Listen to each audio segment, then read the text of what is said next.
Hello students, आज हम पढ़ेंगे फार्मास्यूटिकल केमिस्ट्री 2 का हाइपोग्लाइसेमिक एजेंट्स। हाइपोग्लाइसेमिक एजेंट्स क्या होते हैं? वो ड्रग्स जो कि अब कब दी जाती है जब ब्लड शुगर लेवल क्या कितना हो जाता है, बहुत ज़्यादा बढ़ जाता है, तो उनको बोलते हैं हम हाइपोग्लाइसेमिक एजेंट्स। क्या मतलब जो drugs when the blood sugar level is increased, then those drugs are known as hypoglycemic agents. तो इसकी डेफिनेशन क्या लिखेंगे हाइपोग्लाइसेमिक एजेंट्स की? Hypoglycemic agents are the drugs which are used to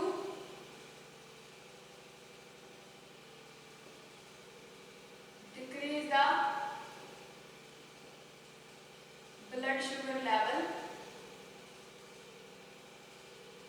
is known as hypoglycemic agents.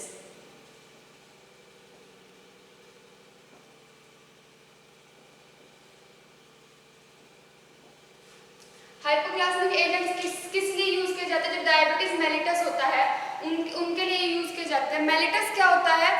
जैसे mellitus का मतलब होता है हनी, मतलब कि मीठा। तो क्या होता है, किस चीज के लिए, किसको ट्रीट करने के लिए यूज किए जाते हैं? To treat diabetes mellitus. अब ये डायबिटीज मेलिटस क्या होता है? जैसे मतलब कि जो हमारी बॉडी में ब्लड शुगर लेवल इंक्रीज हो जाता है उसको हम बोलते हैं डायबिटीज, मीठा होने की वजह से। अब अगर मैं इसको थोड़ा सा ब्रीफ बताऊं तो क्या होता है, कैसे होता है? हमारी बॉडी में क्या होता है? पैंक्रियाज।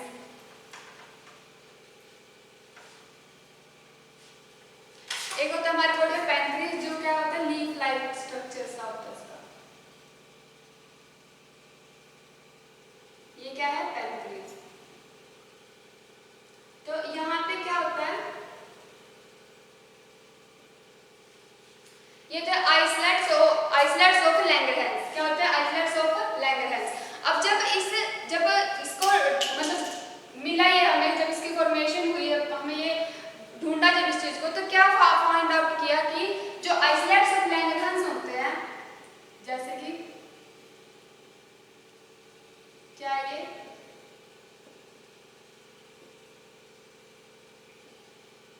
जो ये डॉट डॉट है इनको क्या बोलते हैं? Islets of Langerhans. तो इसमें से क्या निकलते हैं? तीन हार्मोन्स निकलते हैं जिनको क्या नाम दिया गया? Alpha, beta and delta. क्या है? तीन टाइप की सेल हमें इसके अंदर मिली, alpha cell, beta cell and delta cell. तो इन तीन टाइप की सेल्स में से ये किसमें से मिली हमें? Islets of Langerhans.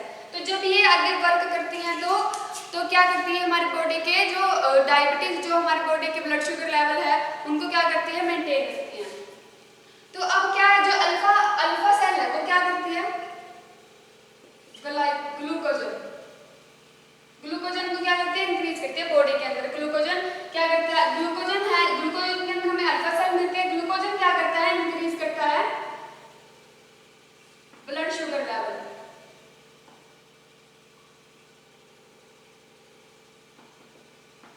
In the body glucagon क्या कर रहा है? इंक्रीज कर रहा है blood sugar level in the body. उसके बाद जो बीटा सेल है वो क्या कर रही है? बीटा सेल हमें किसके अंदर मिलता है? इंसुलिन के अंदर। और बीटा सेल क्या कर रही है? डिक्रीज कर रही है, यानी कि क्या कर रही है? बिल्कुल इसके अपोजिट वर्क कर रही है। बीटा अल्फा सेल के अपोजिट वर्क कर रही है, बीटा सेल डिक्रीज कर रही है ब्लड शुगर लेवल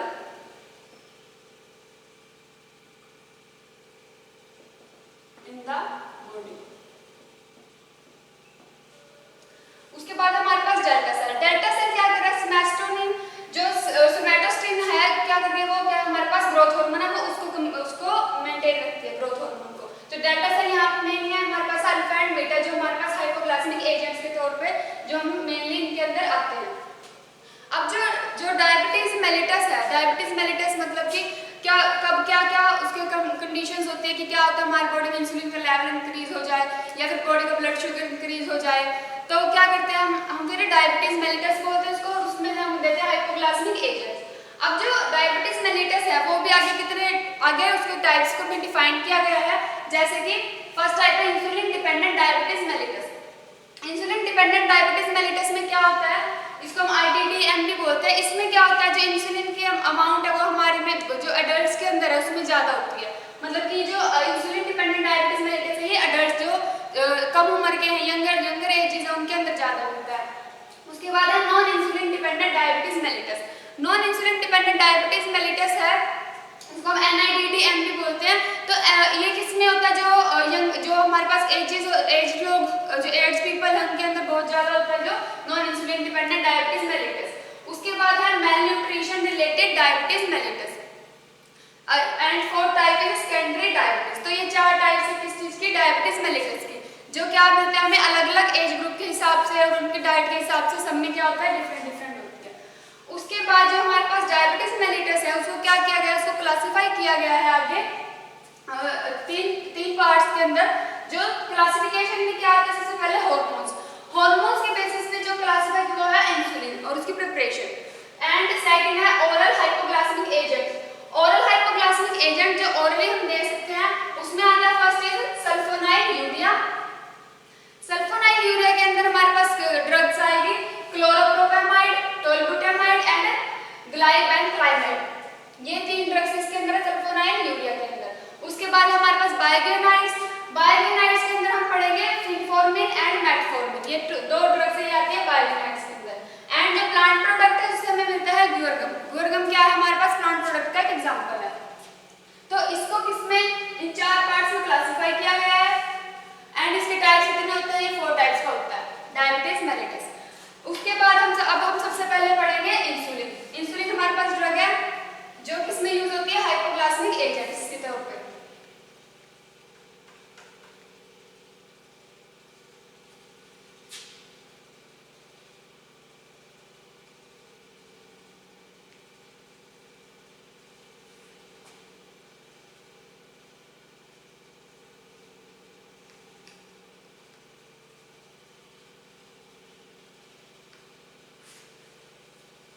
सबसे पहले हम पढ़ेंगे इंसुलिन।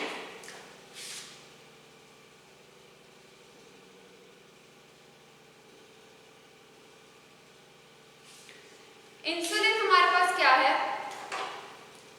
इंसुलिन है हमारे पास जो हार्मोन्स प्रोड्यूस हो रहे हैं बाय बीटा सेल्स के। मैंने भी बताया था कि बीटा सेल्स में क्या होता है, इंसुलिन जो क्या है आइसोलेट्स ऑफ लैंगरहैंस। इंसुलिन क्या है, hormones produced by beta cell of islets of Langerhans। Isolates of Langerhans मैंने बताया था कि जो बॉडी के अंदर क्राइंस प्रोड्यूस होते हैं वो क्या एक्सोक्राइंस एंडोक्राइंस हैं। तो एक्सोक्राइंस है वो किसमें होते हैं, जो क्रिएटेड होते हैं बाय एंजाइम से। एक्सोक्राइंस जो एंजाइम से क्रिएटेड होते हैं। एंड जो एंडोक्राइंस है वो कौन सा, जो क्रिएटेड इन हार्मोन्स, जो हार्मोन्स के अंदर प्रोड्यूस होते हैं। तो इंसुलिन क्या है, हार्मोन्स है जो produced by beta cells of isolates of Langerhans. उसके बाद हम इंसुलिन का क्या करेंगे, स्ट्रक्चर जो है ये क्या होता है, इंसुलिन होता है हमारे पास एक पॉलीपेप्टाइड चेन। क्या it is a polypeptide chain, it is a polypeptide chain of 51 amino acids। क्या है ये, polypeptide chain of 51 amino acid, जिसके अंदर क्या है, जिसके अंदर क्या है हमारे पास 2 चेन्स जुड़ी होती है पॉलीपेप्टाइड्स की। इसमें से एक किसका होता है 21 एंड 30। तो इन 2 पार्ट्स में डिवाइडेड होती है। जो 51 अमीनो एसिड्स हमारे पास 2 चेन्स के अंदर डिवाइडेड होता है, जो आपस में क्या होते हैं ऐसे राउंड अप होके। तो फर्स्ट के अंदर 21 एंड सेकंड के अंदर 30।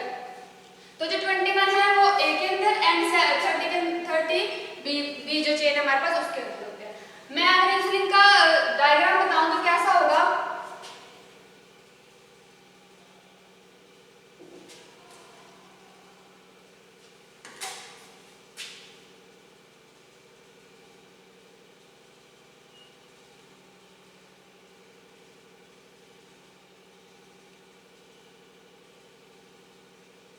तो जो हमारे पास लॉन्ग चेन है, जैसे अभी यहाँ से ये अटैच है,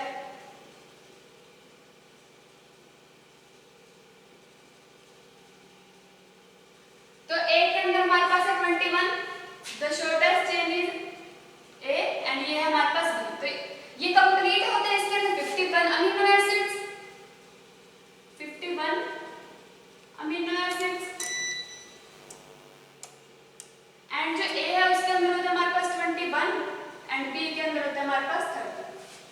तो इसको याद रख सकते हैं हम कि जैसे कि 51 अमीनो एसिड्स है कि 51 में क्या डाला करना है, डालना, जिसमें से लड़के की उम्र 30 थी, लड़की की 31 थी, एक शादी में हम गए जिसमें 51 हमने क्या डाला कर लेना। तो क्या ऐसे ही याद रहेगा कि कितने होते हैं 51 अमीनो एसिड्स होते हैं, जिसमें से ए होता है 21 एंड बी होता है 30।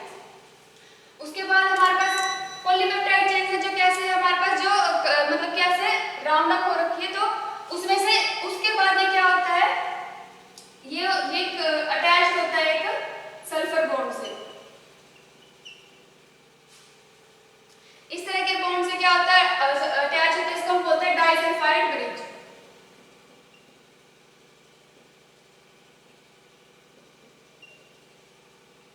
इसको हम बोलते हैं डाइसल्फाइड ब्रिज।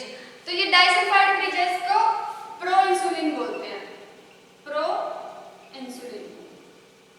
इसके अंदर क्या होता है सल्फर के साथ अटैच होता है, तो इसको हम बोलते हैं डाइसल्फाइड ब्रिज।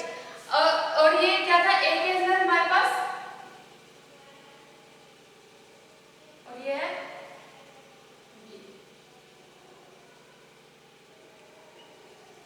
ये अलग अलग दिखा रखा है। डाइसल्फाइड के साथ क्या होता है, ये अटैच होता है। प्रोइंसुलिन बोलते हैं पॉलीपेप्टाइड चेन है 51 अमीनो एसिड्स की जो कनेक्टेड है किससे, डाइसल्फाइड ब्रिज से। उसके बाद हम लिखेंगे जैसे polypeptide chain of 51 amino acids having 21 and 30 in A and B respectively. उसके बाद है ये जो चेन्स है, these two chains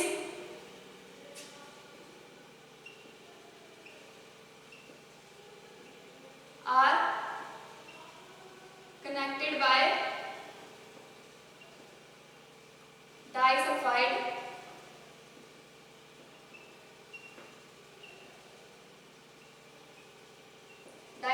bridge. First क्या है, हार्मोन्स है। इंसुलिन क्या है, हार्मोन जो producer beta cells of isolates of Langerhans है। उसके बाद क्या है, ये पॉलीपेप्टाइड चेन है 51 अमीनो एसिड्स की जिसके अंदर 21 एंड 30 की पॉलीपेप्टाइड्स की चेन है। उसके बाद है दीज टू चेन्स, जो ये दो चेन्स है वो किससे कनेक्टेड है, बाय अ डाइसल्फाइड ब्रिज से। उसके बाद इसका मॉलिक्यूलर वेट कितना होता है, पूरे का मॉलिक्यूलर वेट होता है 6000।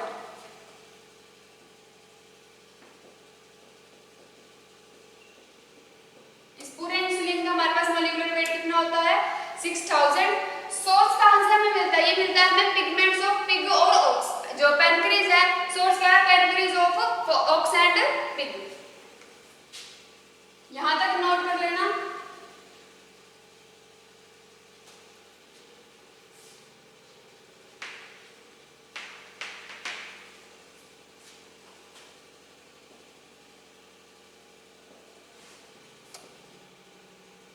Sources is pancreas of pig and ox। इससे हमें क्या ये मिलता है। उसके बाद जो हमारे पास इंसुलिन है, जैसे कि जो हमारे पास जो इंसुलिन कोर्स हो गया, पोर्सिन इंसुलिन है, वो डिफर होता है किससे, जो हमारे पास ह्यूमन इंसुलिन से होता है। Porcine insulin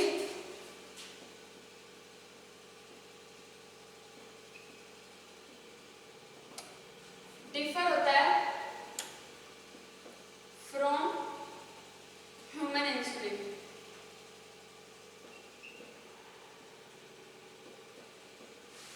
porcine insulin differ from human insulin किससे, सिर्फ एक अमीनो एसिड से।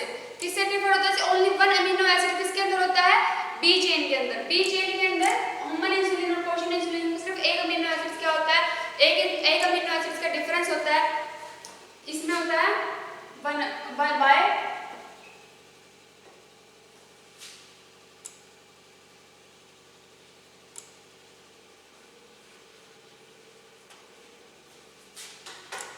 One amino acids in B chain. उसके बाद जो हमारे पास बोविन इंसुलिन है,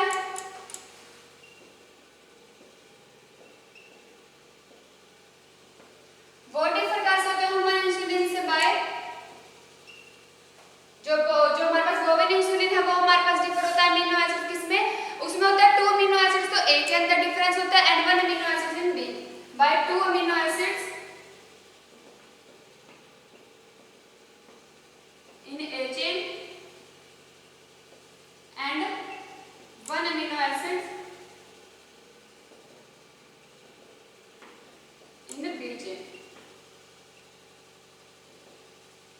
ये हमारे पास डिफरेंशियल मतलब कि पोर्शन इंसुलिन से ह्यूमन इंसुलिन से कैसे डिफरेंट होता है by 1 amino acid B chain के अंदर और जो बोविन इंसुलिन है वो कैसे डिफरेंट होता है 2 अमीनो एसिड्स ए चेन के अंदर and 1 amino acids in B chain के अंदर।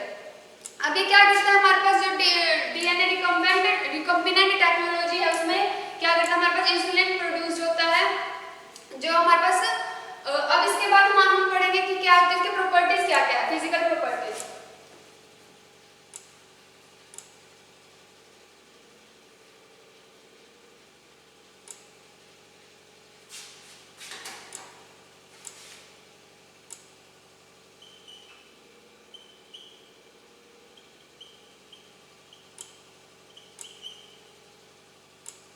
फिजिकल प्रॉपर्टीज क्या क्या है जो हमारे पास इंसुलिन है वो कैसा होता है वो हमारे पास होता है व्हाइट कलर का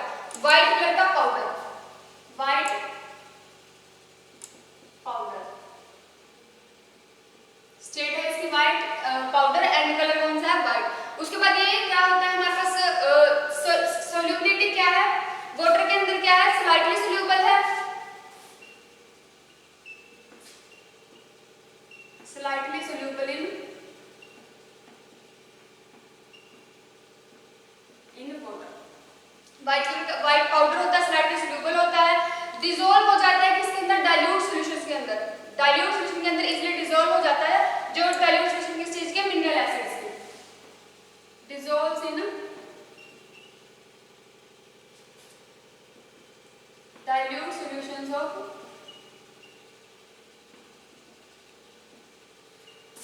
mineral acid.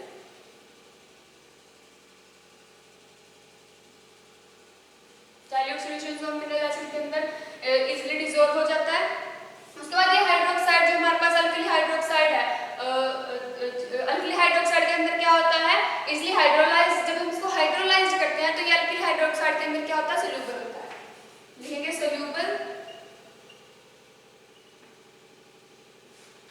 In alkali hydroxide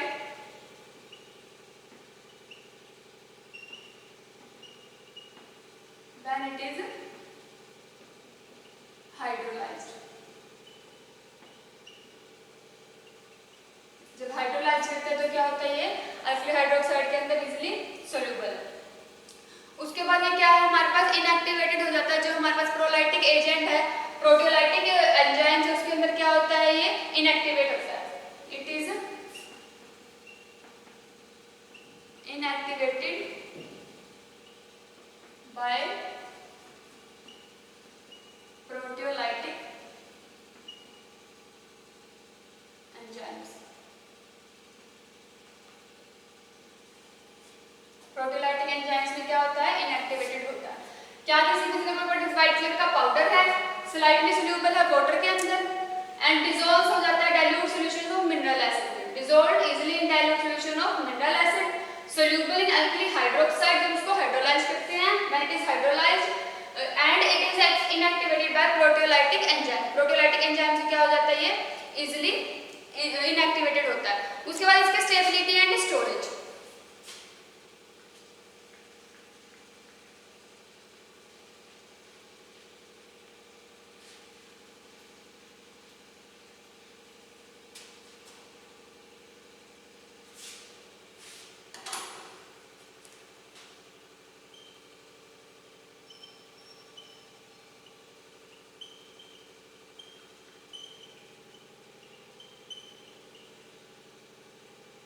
stability and storage क्या करता है लाइट के साथ क्या हो जाता है इजीली रेजिस्ट हो जाता है इजीली अफेक्टेड हो जाता है लाइट से इसलिए इसको किसमें रखते हैं लाइट रेजिस्टेंट कंटेनर में और हीट से क्या होता है इजीली सेंसिटिव होता है इट इज सेंसिटिव है to heat and light so it is kept in a well closed light resistant container जिसका टेम्परेचर कितना होना चाहिए 8 डिग्री सेल्सियस यानी कि टेम्परेचर कितना होना चाहिए 8 डिग्री सेल्सियस से तक या फिर उससे below 8 degree Celsius at a temperature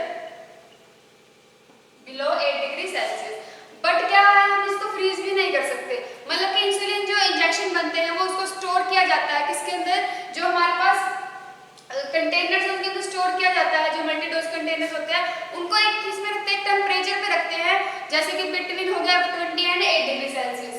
इनको किस में रखते हैं, मल्टी डोज कंटेनर। जो हमारे पास इंसुलिन के इंजेक्शन है वो क्या रखते हैं, उनको जो मल्टी डोज कंटेनर में रखते हैं, जिनका टेम्परेचर कितना होना चाहिए, 20 to 8 डिग्री सेल्सियस तक।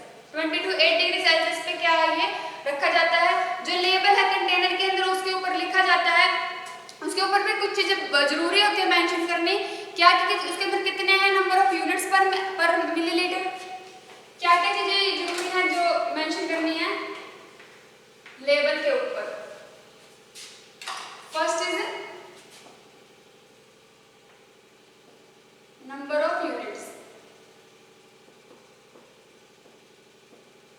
कि एक एमएल के अंदर कितनी यूनिट्स प्रेजेंट है। उसके बाद लिखना है कि एनिमल सोर्स ऑफ इंसुलिन, कहां से ये हमने कौन से एनिमल से हमने लिया है, animal source of insulin. First क्या number of units per ML कितना है animal source of insulin. Third is expiry date, कब तक ये एक्सपायर हो जाता है।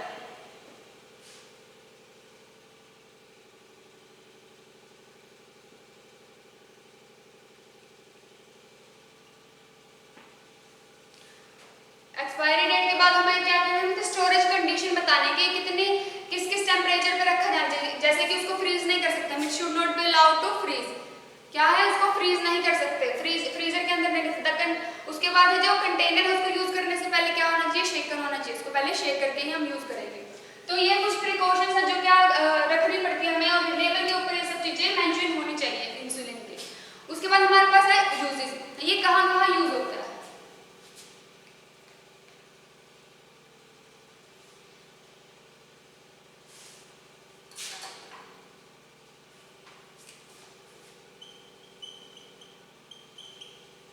यूजेस क्या क्या है इसके, फर्स्ट तो मेन तो यही है कि वो क्या किसमें यूज होता है, डायबिटीज मेलिटस के अंदर, टू कंट्रोल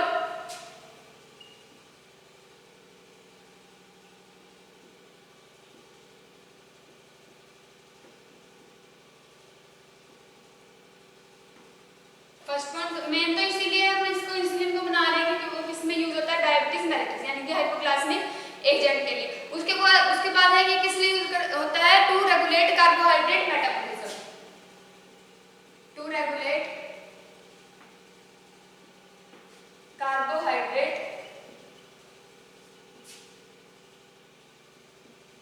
मेटाबॉलिज्म।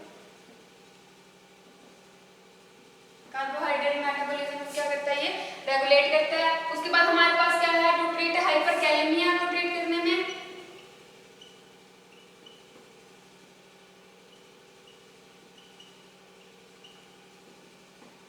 हाइपरकैलेमिया को ट्रीट करने में हम किसका यूज कर रहे हैं, इंसुलिन का। और जो हमारे पास जो कीटोएसिडोसिस हो गया उसको, और जो डायबिटीज कोमा हो गया उसको ट्रीट करने में हम किसका यूज कर रहे हैं, इंसुलिन का, यानी कि to treat severe ketoacidosis and diabetic coma. उसके बाद इंसुलिन के फार्मास्यूटिकल फॉर्मुलेशन क्या है, इंसुलिन किस किस फॉर्म में मिलते हैं, इंसुलिन के क्या बनते हैं, इंजेक्शन बनते हैं इंसुलिन के। उसके बाद जो हमारे पास न्यूट्रल इंसुलिन है उसके इंजेक्शन बनते हैं। फिर हमारा जो बाइफेसिक इंसुलिन है उसके इंजेक्शन बनते हैं। ग्लोबिन जिंक के साथ इंसुलिन के इंजेक्शन बनते हैं। जो प्रोटामाइन है इंसुलिन के साथ उसके प्रोटामाइन जिंक इंसुलिन के इंजेक्शन बनते हैं। उसके बाद ये हमें मिलता है इंसुलिन जो जिंक सस्पेंशन की फॉर्म में भी हमें मिलता है। अब नेक्स्ट हम पढ़ेंगे, ये तो थी हमारे पास इंसुलिन की ड्रग, जो हमारे पास क्या थी, हार्मोन्स बेस्ड थी। जो हार्मोन्स जो मैंने क्लासिफाई करवाया था उसमें क्या था, हार्मोन्स। सेकंड हम पढ़ेंगे क्लोरप्रोपेमाइड,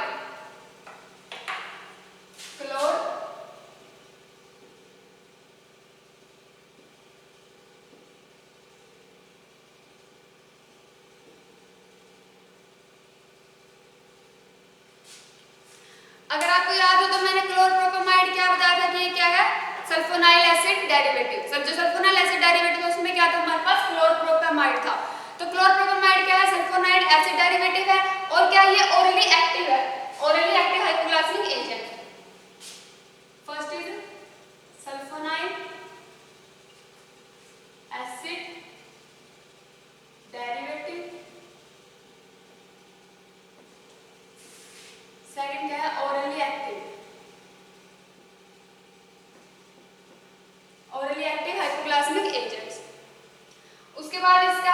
स्ट्रक्चर देखें तो क्या समझना इसका स्ट्रक्चर?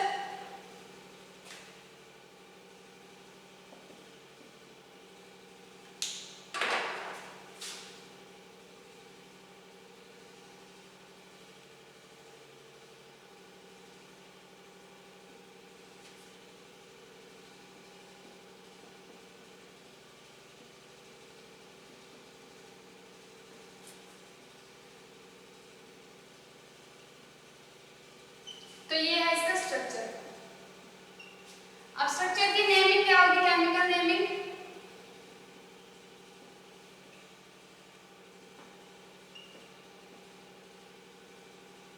केमिकल नेमिंग जैसे फर्स्ट पोजीशन पे, अब देखो यहाँ पे फर्स्ट पोजीशन पे क्या लगा है? Para chloro sulfonyl. सही है, क्योंकि इसके पैरा पोजीशन पे लगा हुआ है क्लोरो ग्रुप, तो क्या बनेगा फर्स्ट पे? Para chloro sulfonyl. उसके बाद थर्ड पोजीशन पे क्या लगा है? एक प्रोपाइल। थर्ड पे प्रोपाइल ग्रुप लगा हुआ है सब्स्टिट्यूएंट। उसके बाद इसको क्या बोलते हैं हम? यूरिया। यूरिया हम पहले भी पढ़ चुके हैं, तो क्या होता है ये? NHCO, NH क्या होता है? यूरिया। तो क्या फर्स्ट पे क्या लगा है? Para chloro sulfonyl. थर्ड पे लगा है प्रोपाइल एंड यूरिया। ये इसकी नेमिंग होगी। उसके बाद इसकी फिजिकल प्रॉपर्टीज क्या क्या है? जो हमारे पास ये है किस फॉर्म में होता है? हमारे पास पैरा क्रिस्टलाइन पाउडर की फॉर्म में हमें मिलता है। ऑर्डर लेस होता है, टेस्ट लेस होता है, जो प्रैक्टिकली इनसोल्यूबल है वाटर के अंदर, बट क्या है? सोल्यूबल है अल्कली हाइड्रोक्साइड्स के अंदर। जो अल्कोहल हो गया उसके अंदर सोल्यूबल है, एंड जो सोल्यूशन है अल्कली हाइड्रोक्साइड्स के उसके अंदर क्या है? ये सोल्यूबल है। स्टोरेज किसमें है? इसकी वेल क्लोज्ड कंटेनर में रखेंगे। यूजेस क्या क्या है? जो हमारे पास प्रो इंसुलिन हो गए, non insulin dependent diabetes mellitus, जो मैंने टाइप्स बताए थे, उनको ट्रीट करने में हम क्या यूज करते हैं? क्लोरप्रोपेमाइड का यूज करते हैं। और जो हमारे पास क्या है? मॉडरेट जो डायबिटीज हो जाती है, इंसिपिडियस मॉडरेट डायबिटीज हो जाती है, उनको ट्रीट करने में यूज करते हैं। इसके क्या बनते हैं? क्लोरप्रोपेमाइड के फार्मास्यूटिकल फॉर्मेशन क्या है? क्लोरप्रोपेमाइड की टैबलेट्स बनती हैं, जो किस किस नाम से मिलती है हमें? डायबेटोल। ब्रांड नेम क्या है इसका? डायबेटोल, डायबेटिन एंड क्लोरफॉर्मिन।